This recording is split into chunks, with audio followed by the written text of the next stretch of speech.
Hello friends, నేను మీ Ahmed Pasha. Welcome to the media report. YS Sharmila garu ఆమె కుమారుడి వివాహానికి చంద్రబాబు నాయుడు గారిని ఆహ్వానించడానికి ఆయన ఇంటికి పోయి ఆహ్వానించి ఇంట్లో నుంచి బయటికి వస్తూ ప్రెస్తో మాట్లాడింది. కాకపోతే ఆమె మాట్లాడిన మాటలు విన్నాక ఒక్క విషయం అయితే క్లారిటీ వచ్చింది. ఏంటి అంటే, రాజకీయ నాయకులంతా ఒకటే, అందరూ కలిసి ప్రజల్ని వెధవల్ని చేస్తున్నారు అని చెప్పిన క్లారిటీ నాకైతే వచ్చేసింది. ఎందుకు నేను ఈ మాట అంటున్నా అంటే, ఇక్కడ చూడండి, ఎన్డీటీవీలో లైవ్ వచ్చింది. ఒకసారి ఒక పాయింట్ అనేది మీకు వినిపిస్తా, చూడండి.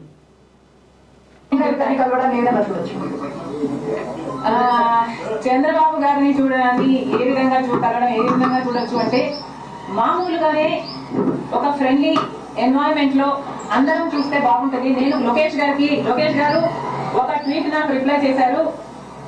ఆ సందర్భాన్ని కూడా రాజకీయంగా చూడకండి. చంద్రబాబు గారికి ఒక క్రిస్మస్ కేక్ మాత్రమే పంపడం జరిగింది. రాజకీయంగా చూడదండి. ఆ కేక్ క్రిస్మస్ ఆ కేక్ కూడా మేము ఒక చంద్రబాబు గారికి పంపలేదు. ఇక్కడ కేటీఆర్ గారికి, కవిత గారికి, హరీష్ రావు గారికి, ఇట్లాంటి వాళ్ళకి కూడా పంపడం జరిగింది. యాక్చువల్లీ బ్యాక్గ్రౌండ్ ఇస్, రాజకీయాలు అన్నది జీవితాలు కాదు. రాజకీయం అన్నది మా ప్రొఫెషన్. మేము ప్రజల కోసం చేస్తున్న ఒక సర్వీస్. ఆ క్రమంలో మేమందరము ఒకరిని ఒకరు మాటలు అనుకుంటుంటాం. మేము రాజకీయ ప్రత్యర్థులం కాబట్టి అనుకోవాల్సి వస్తుంది, అనాల్సి వస్తుంది. అలాంటి బిటర్నెస్ ని ఓవర్కమ్ చేయడానికి పర్సనల్ లెవెల్లో కూడా మేము రాజకీయ నాయకులం కాబట్టి అలా అనవలసి వస్తుంది అని చెప్పేసి వైఎస్ షర్మిల గారు ఒక ఇంపార్టెంట్ పాయింట్ చెప్పింది.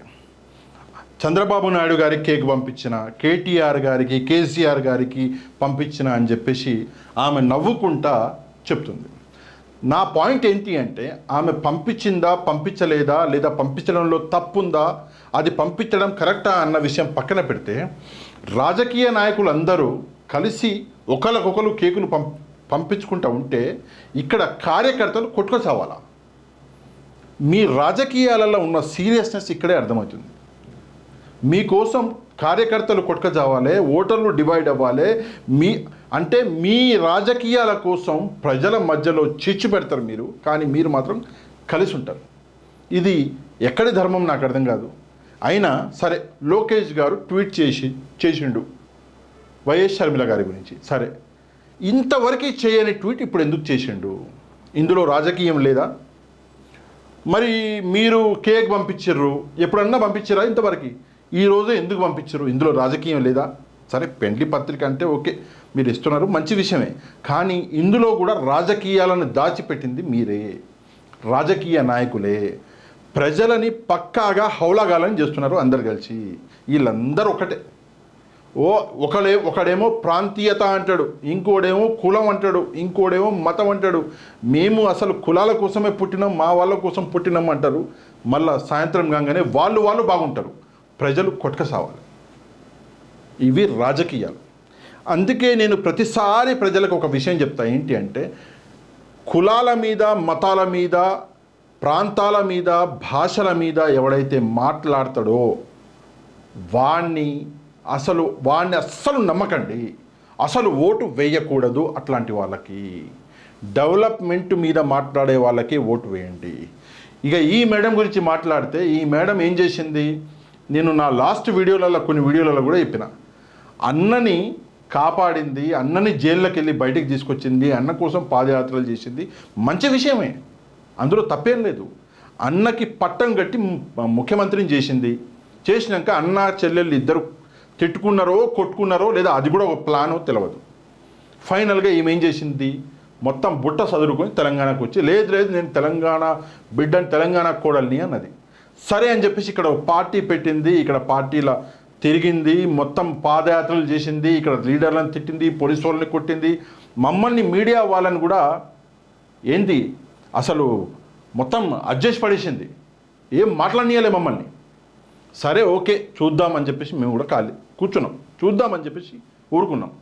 ఫైనల్గా 4000 చిల్లర కిలోమీటర్లు పాదయాత్ర చేసిన తర్వాత కూడా ఈమెను ఎవ్వడూ పట్టించుకోలే. ఈమె ఒకవేళ ఎలక్షన్లలో పోటీ చేసి ఉంటే 100 కంటే తక్కువ ఈమెకి ఓట్లు వచ్చాయి. ఆ విషయం గ్రహించింది, ఎగ్జిట్ పోల్స్లలో గ్రహించింది. గ్రహించి ఏం చేసింది, కాంగ్రెస్ పార్టీకి సపోర్ట్ ఇస్తా అని చెప్పింది. అసలు కాంగ్రెస్ పార్టీ ఆమె సపోర్టే అడగలే, అప్పుడు అడగలే, ఆమె ఇస్తా అని పోయింది. తర్వాత కాంగ్రెస్తో చేరుతా అన్నది. తర్వాత రేవంత్ రెడ్డి ఏం చేయాలో అది చేస్తే మూసుకొని కూర్చున్నది. ఇప్పుడు ఫైనల్గా మళ్ళీ తెలంగాణ కాదు మళ్ళీ ఆంధ్ర అని పోతున్నది. ఇటు తెలంగాణ ప్రజల్ని మోసం చేసింది, నేను కోడల్ని, నేను నీ ఇక్కడ బిడ్డని, నేను అది ఇది అని. అక్కడ ఆంధ్ర ప్రజల్ని మోసం చేసింది. ఫైనల్గా ప్రస్తుతం తెలంగాణలోనూ ఆంధ్రాలోనూ ప్రస్తుత రాజకీయ హాట్ టాపిక్ ఎవరు అంటే వైఎస్ షర్మిల. రేపో మాపో ఇప్పుడో అప్పుడో కాంగ్రెస్ మన పెద్దలు ఈమెకి పట్టం కట్టబోతున్నారు అని చెప్పిన విషయం మనందరికీ ఎరికే. ఎందుకు ఆగింది ఆ పట్టం అంటే పెళ్ళి ఉంది కాబట్టి. పెళ్ళి కాగానే స్టార్ట్ అయిపోద్ది గేమ్. కాకపోతే ఏ మొహం పెట్టుకొని రాజకీయాలు చేస్తున్నారు. ఫర్ ఎగ్జాంపుల్ ఒక సామాన్యుడు ఉన్నాడు, మీరున్నారు, నేనున్నాం. సామాన్యుడు ఒక్కసారి మాట మార్చాలంటే వాడికి బాధ అవుతుంది. ఎంత అవసరం వచ్చినా కూడా మాట మీద ఉంటాడు, మాట మార్చడు. అట్లాంటిది పూటకో మాట, రోజుకో డ్రామా. అయినా కూడా ఇక్కడ ముందర చూడండి మైకులు, మా అన్నలు, మీడియా సోదరులు, ఇంత వాల్యూ దేనికో అర్థం కావట్లేదు. దీని గురించి మీరేమనుకుంటున్నారు? ఈ మేడం భవిష్యత్తు ఏంటి అన్న ఒక క్లారిటీ ఒక ఓటర్గా మీకు ఉంటుంది కదా. తప్పకుండా మీరేమనుకుంటున్నారో కమెంట్ చేయండి. వీడియో నచ్చితే తప్పకుండా ఛానల్ని సబ్స్క్రైబ్ చేసుకొని బెల్ ఐకాన్ని ప్రెస్ చేయండి, షేర్ చేయండి, లైక్ చేయండి. నెక్స్ట్ వీడియోలో మళ్ళీ కలుద్దాం. అంతవరకు థ్యాంక్ యూ వెరీ మచ్. జై హింద్.